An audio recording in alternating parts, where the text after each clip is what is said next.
দুই শালিক ধারাবাহিকের আগামী পর্বের আপডেট নিয়ে চলে এসেছি বন্ধুরা। ভিডিওটিতে লাইক দিয়ে চ্যানেলটি সাবস্ক্রাইব করে দিয়ে পুরো ভিডিওটি দেখতে থাকুন। আর যত তাড়াতাড়ি আপনারা ভিডিওটিতে লাইক দিয়ে চ্যানেলটি সাবস্ক্রাইব করে রাখবেন তত তাদের ভিডিওটি দেওয়া হবে। ঝিলিক দেবাকে বলে, দেবা এখানে আমাদের এইভাবে কেউ যদি দেখে ফেলে কেলেঙ্কারি হয়ে যাবে। দেবা ওকে আমার কাঁধে তুলে দে। এরপর গৌরবকে ওরা ঘরে নিয়ে আসে। এরপর দেবা বলে, তোর জন্য এসব হয়েছে, আমরা ফেঁসে গেলাম। ঝিলিক বলে, আমার জন্য, তোর জন্য আর তোর বউয়ের জন্য। এই তো তুই প্রথমে এলি আর আমাকে ডাকলি, তোর বউ ছুটে ছুটে চলে আসলো। এরপর আঁকি বলে, আঁকি চুপ করে থাকে। ঝিলিক বলে, তুই শুরু করলি আর তোর বউ শেষ করলো। এই তোকে কে ওখানে আসতে বলেছে? হ্যাঁ। তখন আঁকি বলে, আমি ভাবছিলাম যে ওরা দুজনের মধ্যে যদি আবার মারামারি লেগে যায়, তুমি তো একা সামলাতে পারছিলে না, তাই আমি আসলাম। এরপর ঝিলিক বলে, খুব ভালো করেছো, এখন কি করে সামলাবে বলো। এরপর আঁকি বলে, আহ আমরা আমরা চলো কিছুটা সেজে থাকি। তখনই দেবা বলে, আমি আর কিছু সাজতে পারবো না। ঠিক আছে, অনেক সেজে গেছি, এবার নিজে কেমন দেখতে আমি সেটা ভুলে যাব। তখন ঝিলিক বলে, আচ্ছা দাঁড়া, একটা কাজ কর, তোরা চলে যা, আমি এখানে দাঁড়িয়ে থাকি। ওর জ্ঞান ফিরলে কিছু একটা বানিয়ে আমি এখান থেকে চলে যাব। হয়তো এটাও হতে পারে যে ওর জ্ঞান ফিরলো কিন্তু কিছুই মনে থাকবে না, তাই না? এরপর আঁকি বলে, না, গৌরব স্যারের জ্ঞান না ফেরা পর্যন্ত অবধি আমি এখানেই থাকবো, কোথাও যাব না। তখনই গৌরব বলে ওঠে, সেটাই উচিত। এরপর সবাই চমকে যায় গৌরবের কথা শুনে। এরপর গৌরব উঠে দাঁড়ায় এবং বলে, তোমাদের মধ্যে কে আঁকি? এবং ঝিলিক দেখিয়ে দিয়ে বলে, ও। এরপর গৌরব বলে, ও ও আঁকি হয়, তাহলে তুমি কি? এরপর ঝিলিক বলে, আমি আপনার বউ। হ্যাঁ, আমি ঝিলিক, ছোট ঝিলিক।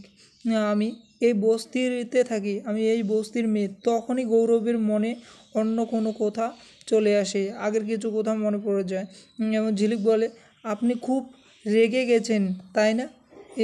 এরপর গৌরব পাগলের মতো করে হাসতে শুরু করে, খুব জোরে জোরে হাসতে থাকে আর বলে, তুমি ঝিলিক আর ও হচ্ছে আঁকি, রাইট? আমি বিয়ে করেছি আমার ছাতা বাড়িতে থাকা আঁকিকে, বস্তির ঝিলিক তো নয়। তাহলে ছাতা বাড়িতে যদি আমার স্ত্রী হিসেবে ফিরিয়ে নিয়ে যাওয়া হয় তাহলে সেটা হচ্ছে আঁকি যাবে, রাইট? তখনই দেবা আঁকিকে কাছে টেনে নেয়।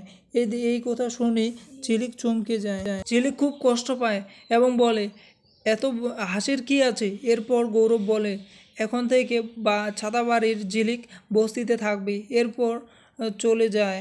তখনই আঁখি বলে, তুই আমার জন্য সব কিছু হারালি।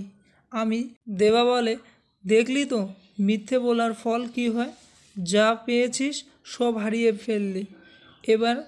এবার কি করবি? এরপর ঝিলিক বলে, আমি কিচ্ছু হারাইনি, বন্ধক রেখেছি, ঠিক সময় হলে ছাড়িয়েও নেব। তার আগে দেখি প্যারেলাল কীরকম পার্টি করে। প্যারেলাল, তুমি এতদিন আঁখি রূপে ঝিলিককে দেখেছো, এবার দেখবে আসল ঝিলিকের ছলকানি। ঝিলিক ঝুঁকেগা নেহি। অন্যদিকে গৌরব বাড়িতে গিয়ে তার মাকে সব কিছু বলে যে, মা, আঁখিকে তুমি কথা বলে বলে মাথায় তুলেছো তাই না? আজকে ওর আসল রূপটা দেখেছো? এটা শুনে সবাই চমকে যায় এবং অবাক হয়ে তাকিয়ে থাকে গৌরবের দিকে।